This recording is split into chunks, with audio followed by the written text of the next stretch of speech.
ಉತ್ತರ ಕರ್ನಾಟಕದ ಹೆಮ್ಮೆಯ ರೈತ ಧ್ವನಿ ಟಿವಿ ಚಾನೆಲ್, ಬೆವರಿಗೊಂದು ಭರವಸೆ. ಉತ್ತರ ಕರ್ನಾಟಕ ಪ್ರತ್ಯೇಕ ರಾಜ್ಯ ಕೂಗಿದ ಬಗ್ಗೆ ಕಾಂಗ್ರೆಸ್ ಹಿರಿಯ ಶಾಸಕ ಎಚ್ ಕೆ ಪಾಟೀಲರ ಜೊತೆ ಪತ್ರಕರ್ತ ಬಸವರಾಜು ಚುಟುಕು ಸಂವಾದ.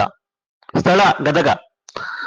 ಹೌದು, ಕರ್ನಾಟಕ ರಾಜ್ಯದ ಹಿರಿಯ ರಾಜಕಾರಣಿಗಳು, ಮಾಜಿ ಸಚಿವರು ಹಾಗೂ ಗದಗ ವಿಧಾನಸಭಾ ಕ್ಷೇತ್ರದ ಶಾಸಕರು ಆದ ಶ್ರೀ ಎಚ್ ಕೆ ಪಾಟೀಲ್ ಅವರೊಂದಿಗೆ ಇತ್ತೀಚೆಗೆ ನಮ್ಮ ನ್ಯೂಸ್ ಸಮೂಹದ ರಾಜ್ಯ ಉಪಸಂಪಾದಕ ಬಸವರಾಜು ಅವರು ಮುಕ್ತವಾಗಿ ಸಂವಾದ ಮಾಡಿ ಉತ್ತರ ಕರ್ನಾಟಕದ ಸಮಗ್ರ ಅಭಿವೃದ್ಧಿ, ಪ್ರತ್ಯೇಕ ಉತ್ತರ ಕರ್ನಾಟಕ ರಾಜ್ಯ, ಉತ್ತರ ಕರ್ನಾಟಕದ ಅಭಿವೃದ್ಧಿಗೆ ಸರ್ಕಾರಗಳ ತಾರತಮ್ಯ, ಹೀಗೆ ವಿವಿಧ ವಿಷಯಗಳ ಬಗ್ಗೆ ಪ್ರಶ್ನೆಗಳನ್ನು ಕೇಳಿ ಉತ್ತರ ಪಡೆದಿದ್ದಾರೆ. ಹಿರಿಯ ರಾಜಕಾರಣಿಗಳು ಈ ಕಡೆ ಗಡಿ ಮತ್ತೆ ನೆಲ ಜಲದ ಬಗ್ಗೆ ಗೊತ್ತಿದೆ. ವಿಶೇಷವಾಗಿ ಕಿತ್ತೂರು ಕರ್ನಾಟಕ ಅಂತ ರಾಜ್ಯ ಸರ್ಕಾರ ಏನೋ ಘೋಷಣೆ ಮಾಡ್ತು. ಆದ್ರೆ ಕಿತ್ತೂರು ಕರ್ನಾಟಕಕ್ಕೆ ಇಲ್ಲಿವರೆಗೂ ಸಹ ಒಂದ್ ರೀತಿ ಪ್ರತ್ಯೇಕ ಸಚಿವಾಲಯ ಬೇಕು, ವಿಶೇಷ ಅಭಿವೃದ್ಧಿ ಮಂಡಳಿ ಬೇಕು, ಅನುದಾನ ಬೇಕು ಅಂತ ಒಂದು ಆಗ್ರಹ ಇದೆ. ಹಂಗಿಲ್ಲ, ಕಿತ್ತೂರು ಕರ್ನಾಟಕಕ್ಕೆ ಸಚಿವಾಲಯ ಬೇಕು ಅಂತ ಯಾರು ಕೇಳಿಲ್ಲ. ಯಾರು ತಾವ್ ಹಂಗ ಅನ್ಬೇಡ್ರಿ.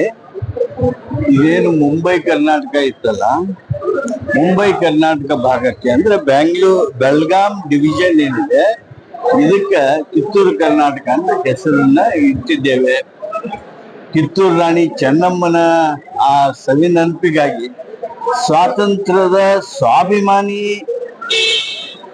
ಗುಣಗಳಿಗಾಗಿ ಕಿತ್ತೂರು ಕರ್ನಾಟಕ ಅಂತ ನಾವು ಹೆಸರಿಟ್ಟಿದ್ದೇವೆ. ಈ ಭಾಗ ವಿಶೇಷವಾಗಿ ಅಭಿವೃದ್ಧಿ ಆಗಬೇಕು. ನಿಜ, ಅಭಿವೃದ್ಧಿ ಆಗಿದೆ, ಆಗಿಲ್ಲ ಅಂತಲ್ಲ. ನಮ್ದು ನಾವು ಸ್ವಾತಂತ್ರ್ಯ ನಂತರದಲ್ಲಿ ಮುಂಬೈ ಸ್ಟೇಟ್ನೊಳಗಿದ್ದವರು. ಸಹಕಾರ ಕ್ಷೇತ್ರದಲ್ಲಿ ಸಾಕಷ್ಟು ಅಭಿವೃದ್ಧಿ ಆಗಿದೆ, ಶಿಕ್ಷಣ ಕ್ಷೇತ್ರದಲ್ಲಿ ಅಭಿವೃದ್ಧಿ ಆಗಿದೆ, ಸಾಮಾಜಿಕ ಕ್ಷೇತ್ರದಲ್ಲಿ ಮುಂದುವರೆದಿದ್ದೇವೆ, ಆಡಳಿತಾತ್ಮಕ ಕ್ಷೇತ್ರದಲ್ಲಿ ನಾವು ಎಲ್ಲರಿಗಿಂತ ಮುಂದೆ ಇದ್ದೇವೆ.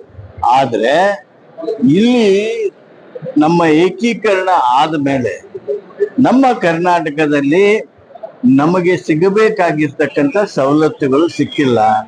ಸಿಗಬೇಕಾದ ಮಟ್ಟದಲ್ಲಿ ನಮಗೇನು ಸವಲತ್ತು, ಬೆಂಬಲ, ಆರ್ಥಿಕ ಬೆಂಬಲ ಹಾಗೂ ಕೈಗಾರಿಕಾ ರೀತಿಯಿಂದ ಅಭಿವೃದ್ಧಿ ಆಗ್ಲಿ ಅಥವಾ ಸರ್ಕಾರಿ ಅನುದಾನದ ಮುಖಾಂತರ ಆಗ್ಬೇಕಾಗಿರ್ತಕ್ಕಂಥ ಅಭಿವೃದ್ಧಿ ಆಗ್ಲಿಲ್ಲ.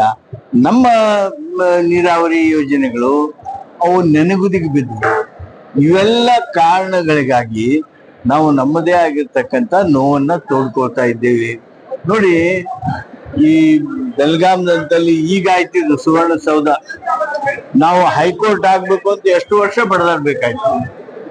ನಮ್ಮ ವಿಶ್ವವಿದ್ಯಾಲಯಗಳು ಇವತ್ತು ಬಹಳಷ್ಟು ತೊಂದರೆಗಳಿದ್ದಾವೆ. ಅವುಗಳನ್ನ ಸುಧಾರಣೆ ಮಾಡ್ಕೊಳ್ಳೋದ್ರ ಸಲುವಾಗಿ ಎಷ್ಟು ಹೋರಾಟ ಮಾಡ್ಬೇಕಾಗಿದೆ. ಆದ್ರಿಂದ ಇವೆಲ್ಲವುಗಳನ್ನ ಇಟ್ಕೊಂಡು ನಾವು ಉತ್ತರ ಕರ್ನಾಟಕ, ಕಿತ್ತೂರು ಕರ್ನಾಟಕ ಈ ಭಾಗ ಅಭಿವೃದ್ಧಿ ಆಗ್ಬೇಕು ಅಂತೇಳಿ ಆ ಒತ್ತಾಯವನ್ನ, ಆಗ್ರಹವನ್ನ ಮಾಡ್ತಾ ಇದ್ದೀವಿ. ಸರ್, ಈಗ ತಾವು ಹಿರಿಯ ರಾಜಕಾರಣಿಗಳು, ತಮ್ಮದೇ ಪಕ್ಷದ ಸಾಕಷ್ಟು ಜನ ಒಂದ್ ರೀತಿ ಅಭಿವೃದ್ಧಿ ದೃಷ್ಟಿಯಿಂದ ಉತ್ತರ ಕರ್ನಾಟಕ ಪ್ರತ್ಯೇಕ ರಾಜ್ಯ ಆಗ್ಬೇಕು ಅಂತಾರೆ. ಒಂದ್ ಕಡೆ ತಾವು ಗಡಿ ಪ್ರದೇಶದ ಒಂದ್ ರೀತಿ ಇದು ಮಂಡಳಿ ಅಧ್ಯಕ್ಷರು ಸಹ ಆಗಿದ್ರೆ, ಇದಕ್ಕೆ ನಿಮ್ಮ ಏನ್ ಪ್ರತಿಕ್ರಿಯೆ ಸರ್? ಉತ್ತರ ಕರ್ನಾಟಕ ಪ್ರತ್ಯೇಕ ರಾಜ್ಯ ಆಗ್ಬೇಕು ಅಂತ ಯಾರು ಕೇಳಿಲ್ಲ. ಯಾವಾಗ ಸಿಟ್ಟು ಬಂದಾಗ ಆಕ್ರೋಶದ ಮಾತನ್ನ ವ್ಯಕ್ತ ಮಾಡಿರಬಹುದೇ ಹೊರತು ನಾವು ಸಮಗ್ರ ಕರ್ನಾಟಕದ ಏಕೀಕೃತ ಕರ್ನಾಟಕ ಮಾಡೋದಕ್ಕೆ ಮುಂಬೈ ಕರ್ನಾಟಕದ ಪಾತ್ರ ಬಹುದೊಡ್ಡದು. ಅದು ಆಲೂರು ವೆಂಕಟರಾಯರಿರ್ಲಿ, ಅದು KH ಪಾಟೀಲ್ ಇರ್ಲಿ, ದೊಡ್ಡಮೇಟಿ ಅವರಿರ್ಲಿ, ಇವರೆಲ್ಲ ವಿಶೇಷವಾಗಿರ್ತಕ್ಕಂಥ ಹೋರಾಟ ಮಾಡ್ತಾರೆ. ಆ ಹಿನ್ನೆಲೆಯೊಳಗ ನಾವು ಪ್ರತ್ಯೇಕ ಉತ್ತರ ಕರ್ನಾಟಕ ಅಥವಾ ನಮ್ಮ ಕಿತ್ತೂರು ಕರ್ನಾಟಕ ರಾಜ್ಯ ಆಗ್ಬೇಕು ಅಂತ ಕೇಳಿಲ್ಲ. ನಮ್ಮ ಒಟ್ಟು ಕರ್ನಾಟಕ ಏನಿದೆ, ಅಖಂಡ ಉದಯವಾಗಲಿ ಚೆಲುವ ಕನ್ನಡ ನಾಡು, ಈ ಮಂತ್ರ ಹೇಳಿದವ್ರೆ ನಾವು ಉತ್ತರ ಕರ್ನಾಟಕ. ಗಾಂಧೀಜಿಯವರು 100 ವರ್ಷಗಳ ಹಿಂದೆ ಬೆಳಗಾಂದಲ್ಲಿ ಕಾಂಗ್ರೆಸ್ ಅಧಿವೇಶನದೊಳಗೆ ಕರ್ನಾಟಕದ ಕಲ್ಪನೆಯನ್ನ ಕೊಟ್ಟು, ಅಂತ ಕರ್ನಾಟಕ, ಉತ್ತರ ಕರ್ನಾಟಕದವರು ಪ್ರತ್ಯೇಕ ರಾಜ್ಯದ ವಿಷಯವೇ ಇಲ್ಲ. ಆದ್ರೆ ನಮ್ಮ ಭಾಗಕ್ಕೆ ಆಗಿರ್ತಕ್ಕಂಥ ಒಂದು ಅನ್ಯಾಯ, ಪ್ರಾದೇಶಿಕ ಅಸಮಾನತೆ, ಈ ಪ್ರಾದೇಶಿಕ ಅಸಮಾನತೆ ತೊಲಗಬೇಕು ಅನ್ನುವಂತ ಆ ಪ್ರಯತ್ನವನ್ನ ರಾಜಕೀಯದಲ್ಲಿ ನಾವು ಯಾವ್ಯಾವ ಸ್ಥಾನಮಾನದಲ್ಲಿ ಇರ್ತೇವೋ ಆ ಸ್ಥಾನಮಾನದಲ್ಲಿ ನಾವು ಅವುಗಳಿಗಾಗಿ ವಿಶೇಷ ಹೋರಾಟ ಮಾಡ್ತೀವಿ. ಸರ್, ಇದೇನಾದ್ರು ತಾರತಮ್ಯ ಹೋಗ್ಬೋದಾ ಸರ್ ಮುಂದೆ? ತಾರತಮ್ಯ ಹೋಗಲಾಡಿಸೋದ್ರ ಸಲುವಾಗಿ ವಿಶೇಷ ಪ್ರಯತ್ನ ಮಾಡ್ತೀವಿ. ಧನ್ಯವಾದಗಳು.